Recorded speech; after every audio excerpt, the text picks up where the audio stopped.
Hey guys, it's Robin, RsIslandCrafts, and welcome to my craft room. This is my WIP Wednesday video where I show you whatever I've been working on in the craft room this week. Last Friday's tutorial was the Quilt As You Go Halloween table runner, the fun backing. And I did finish it off, so this Friday you're going to see how I did this little flange binding on it. Fancy mitered corners and everything. Look at that. I really like the way it turned out. It's been kind of folded and rolled up, so it does need a nice little pressing before it goes and sits down wherever it needs to be. I liked using the back. I mean, it probably would have been nice to use a solid color to calm it down on the outside for the binding, but I do like having all that. If you already have a Riot of color in there anyways, why not add a more Riot around the outside, right? Not everything has to be calm and mellow. This is Halloween. I've pretty much been in binding and table runner and table topper and mini wall hanging mode this week. I've been hand stitching the binding down to the back of the pumpkin minis. So there's 1 done, 2 done, and 3 done. And I still think that these will look great in a little grouping hanging together, or they would look fine just on their own. They're just sweet little, I've been calling them stencil pumpkins because when you paint with a stencil, it has all these cutouts and that's what it looks like. And I really like the way they turned out. The orange does work great on this, even though it's not orange that goes, none of these fabrics, the binding fabric is not in any of those fabrics is what I'm trying to say. And I think it still works out great. I'll have to see if Joanne has any more of this fabric. I didn't see it when we were out there shopping the other day, so I'd like to get a few more yards of that. I really like how it's reading as that creamy and tan background like that. So that's a really nice fabric to have in the stash. I also finished the quirky turkey, and I gave him some googly eyes. I didn't know what to put on him, and since he's just hanging out with me, I put some googly eyes on and just glued them on with some, I think I just used Elaine's crafting glue because that usually holds these on pretty good for several years before you have to worry about gluing them back on. And then I'll worry about whether or not I want to add on his little beard or if I want to change up the eyes or anything like that. But for now, he is working out fine, all hand stitched down in the back also. These have been like my go-to project in the morning when I'm not quite motivated. I used to get up bright and early and I'd be all like gung-ho and ready to go, and I'd be in the craft room and creating stuff by 8:39 in the morning. And now I find that no matter what time I get up, I'm kind of like, okay, I do a little chores around the house and I'll kind of come into the craft room with my morning smoothie and I'll watch some videos, and I enjoy taking a little bit of time to do some hand stitching and just working on something quiet until I've built up that steam and that energy to really get into the day. And then around 11 o'clock or after lunch, then I'll go ahead and start sewing and doing some bigger project like that. It's just been nice to ease into the day lately. And I did start working on the binding on this pumpkin table runner.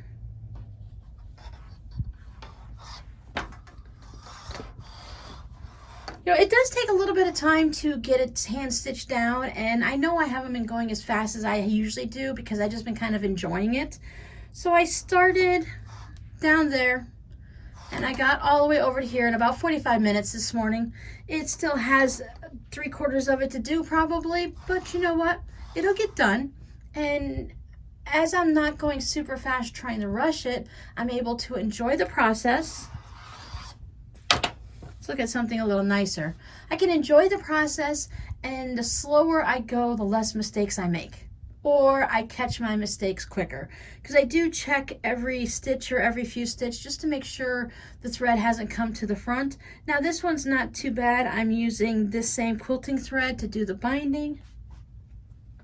But if I had some purple peeking through on this one, you would definitely notice. And same thing with the orange. So I kind of keep an eye on it. I have had to pull back threads a couple times, but I usually catch it within, 3 to 5 stitches, which is why I check all the time. I do keep my fingers on the back, but sometimes you can run the needle and have it just barely go through and not actually poke yourself in the finger, so I double check.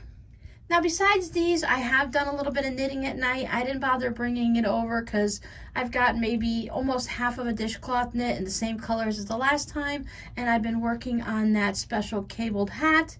But you can knit a lot of rounds and not show very much progress. So it still looks the same as it always has. I haven't started decreasing, although I'm to the point where I'm almost, I think I have about maybe 10 rows left, and then I can start decreasing it. And then it should go pretty quick, because when you decrease, you have less stitches. Less stitches to knit means it goes by faster, right? So that project should be finished. It should be finished before the end of September. Fingers crossed, but I'm making no guarantees, because it all depends on how awake I am at the end of the night, because that's a project that I actually have to pay attention to. So if I don't have to pay attention, I either pull out Robbie's socks or I pull out the dishcloths. If I'm able to pay attention, boy, I'm just confusing myself today. If I'm wide awake and I'm bright and I'm able to do what I need to do, I can knit on the hat. If I'm half asleep, dozing off, I move to a project that's easier to fix, because I don't know how to fix cables. I will probably learn that in the near future, especially if I'm going to be knitting a cable sweater. But right now, the only way I know how to fix, I can't drop down and fix a cable. I have to take all the stitches out and go down several rows beyond the mistake and then re-knit it. So that's a technique and a skill I need to learn. But since I haven't knit that many cables, and yeah, I'm sure I'll need to learn it soon enough. But I did work on another project in the craft room this week. Over on my Patreon channel, we were working on a Halloween project also. I started working on this fun little thing, and I thought, well, I was going to make it a certain size and that this was just going to be the project, put some binding on it, you're done. But then I started looking at it and I started thinking, you know what? I got an idea, and I think I can make this a little bit bigger and more of a substantial Halloween decoration. Instead of just being a little simple candle mat table topper type thing, I can make a larger table topper or a larger mini quilt to go on the wall.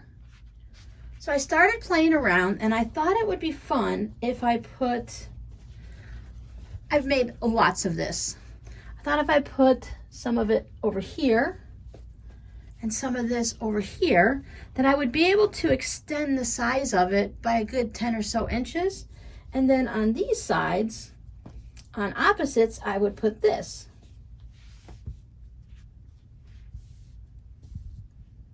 But then I thought if I did that, I would definitely need to miter the corners on this. So I'm gonna have to learn how to, I watched a few videos. Mitering the corners on a border is not very difficult. It's just something I haven't done before. So I'm gonna have to get fancy and make sure everything lines up nice and figure it all out. I tried to make sure that I didn't want to have to try to match the colors. I know it would look really cool if I had this orange here and that orange there, and if it works out that way, great. I'm hoping to at least just match up the blacks in my little mitered corner. Now that's where it's going to get a little bit more technical and difficult, but if it works out, great. If it doesn't, well, close enough is going to be close enough. So I'm going to do that there, and I'm also going to miter these. But then I started looking at it, and I thought, oh, okay, when I'm creating a project like this is just what popped into my head. I did this as a video with my patrons on Sunday, and they just kind of followed me through with the process and how I was thinking through this and seeing it change. I started really simple, and then as it got going, I started talking about what I was thinking about and figuring out all the different things. And then it's progressed a little bit more since talking to them. They haven't really seen all of this. They don't know my crazy yet, but they will soon enough, right?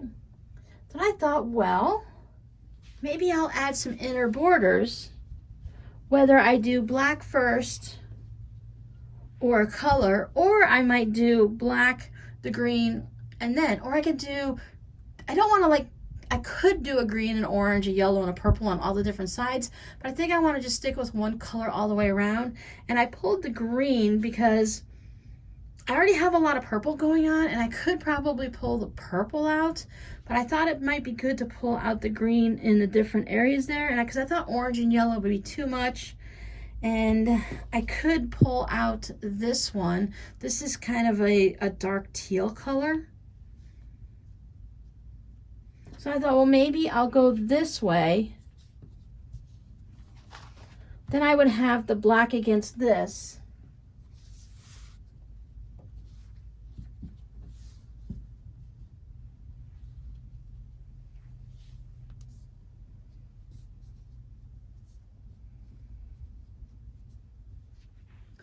And then it'd kind of have that look.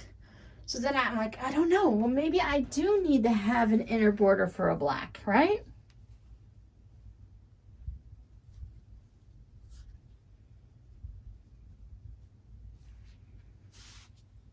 So I kind of like that because it keeps the green from being right next to the green. And it's okay because the black is an accent. So if the black touches the black, that's okay.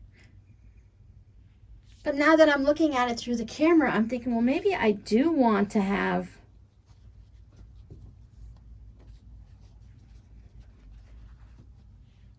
do I want to have, see that color kind of gets a little bit dull to me and it kind of drags it down. So I don't really care for that very much.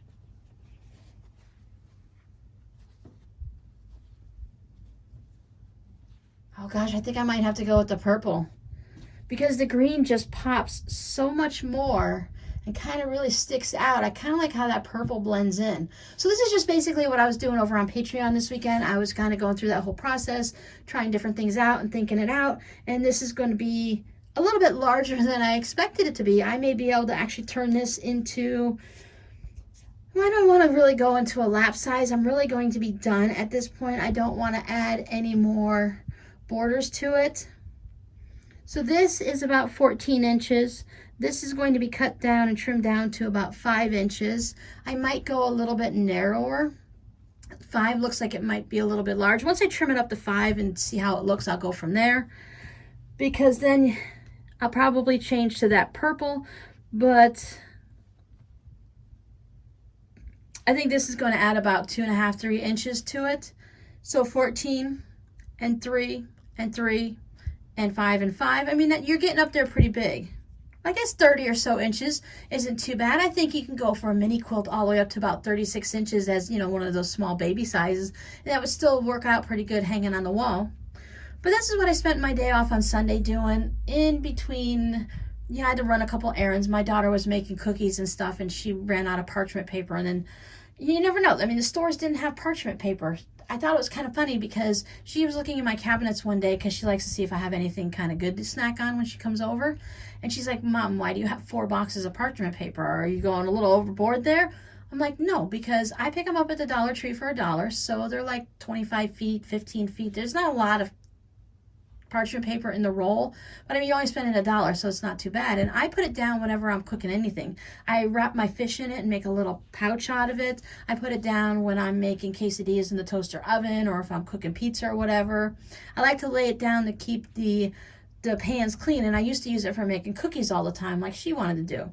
Well, she couldn't find any parchment paper, so she had to have Mama run her over some from her stash. And see, and that's why you have extra, because you never know when you're going to need it, or someone you know is going to need it. So a few extra. They only cost me $4 to buy 4 of them. I've had them for several months. When I get down to, now I'm down to my last box, next time I go to the Dollar Tree, I'll have to stock back up. Because when you're shopping the Dollar Tree, you have to buy it when you see it, because it may not be there next week or next month or 2 months later. It all depends on how their cycle of purchasing goes, because they don't buy for all sections of the store all the time. The stores themselves don't even order their trucks. They have someone in the Dollar Tree corporation. They look at their sales, and based on what they want to send into the store, they make the purchases and it shows up on the truck. When they're unloading the truck, it's a total surprise to them. They kind of have an idea, like, that, okay, the autumn stuff is coming in right now, Christmas stuff is going to start coming in. So you're not going to be able to buy, we just had school supply things, right? So now they're not going to be bringing in any shipments of school supplies. They're going to let whatever people have in stock dwindle down. But now with baking season coming up, you're going to expect them to have more of the plastic Tupperware containers and more of the parchment paper and tin foil and Ziploc bags and stuff like that.